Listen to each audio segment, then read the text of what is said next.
Please, all content provided by this channel is meant only for educational. Panishala গ্রাম পঞ্চায়েতে তৃণমূল কংগ্রেসের secretary বিকাশ রাজ ভরের নেতৃত্বে শনিবার কংগ্রেস থেকে 25টি পরিবার বিজেপিতে যোগদান করল কোচবিহার জেলা বিজেপি দলীয় কার্যালয়ে।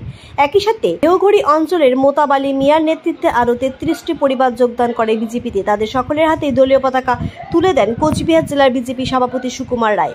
বিকাশ রাজভর মন্তব্য করে বলেন, তৃণমূল কংগ্রেসের কোনো ঐক্য নেই, একটা দমবন্ধ হওয়া পরিস্থিতি, কোনো যোগ্য মর্যাদা নেই, তাই বাধ্য হয়ে তারা বিজেপিতে যোগদান করলো। কোচবিহার 1 নম্বর ব্লক তৃণমূল কংগ্রেস সভাপতি আব্দুল কাদের হক মন্তব্য করে বলেন, যারা তৃণমূল ছেড়ে যোগদান করলো বিজেপিতে তাদেরকে নিয়ে তৃণমূলের কোনো সমস্যা নেই, তারা ঘরে থাকলে দলের ক্ষতি করত।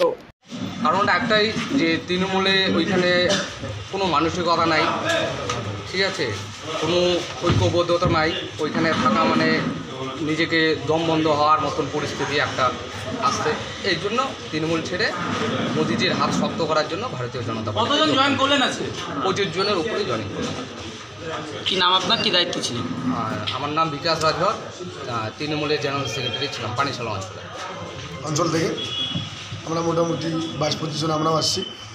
আমরা তৃণমূল কর্মী ছিলাম, কোনো তো নেতা ছিলাম না। এদের দুর্নীতির জন্য আমরা বিজেপিতে যোগদান করলাম। কী নাম আপনার? আমার নাম মোতালিম মিয়া, দেওঘড়ি অঞ্চলে 127 নম্বর বুথ। এতদিন পরেই কেন জয়েনিং করলেন? অনেকদিন থেকে করি আমরা ভোট, মোটামুটি 3-4 বার এই বিজেপিকেই দিয়েছি। আমরা কয়েকটা ছেলে মেলে আমরা দিয়েছি।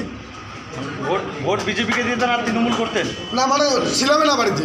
এরা এদের অত্যাচারের পড়াতে বাড়ি দিয়ে সারা দিলাম, জুপার পড়াতে বাড়ি দিয়ে থাকি না, বাইরে থেকে। কাদের অত্যাচার ছিল? টিএমসি রে। আপনি তো টিএমসি অনেক লোকজন। আপনি কোন পার্টি করতেন আগে? হ্যাঁ, আগে কোন পার্টি করতেন?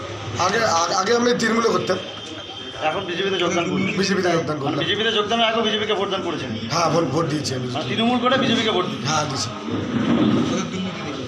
দেওঘড়ি অঞ্চলে আর পানিশালা অঞ্চলের তৃণমূল কংগ্রেসের সাধারণ সম্পাদক এবং সঙ্গে আরও 25 জন আজকে ভারতীয় জনতা পার্টিতে যোগদান করলেন। এরপরেও আরও কয়েক দফায় যোগদান আছে আজকে।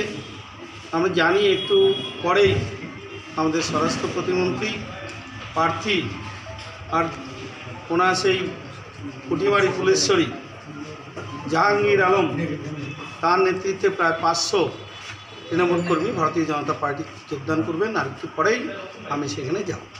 সেরকম প্রতিটা জায়গায় কুচবিহারের সংখ্যালঘু সম্প্রদায়ের মানুষ দলে দলে ভারতীয় জনতা পার্টিতে যোগদান করছেন। আর সেই জন্যে তৃণমূল কোনো জায়গায় যারা বসে আছে তৃণমূল, তাদেরকে 2-1 জনকে যোগদান করিয়ে বলছে বিজেপির থেকে যোগদান করবে। এটা সম্পূর্ণ একদম মিথ্যা। কোনো জায়গায় ভারতীয় জনতা পার্টির কর্মী এই সময় আর তৃণমূলে যাবে না। তৃণমূলের সমস্ত কর্মী আর কয়েকদিনের মধ্যে 10 থেকে 12 তারিখের মধ্যে তৃণমূল প্রায় পরিষ্কার হবে কুচবিহার।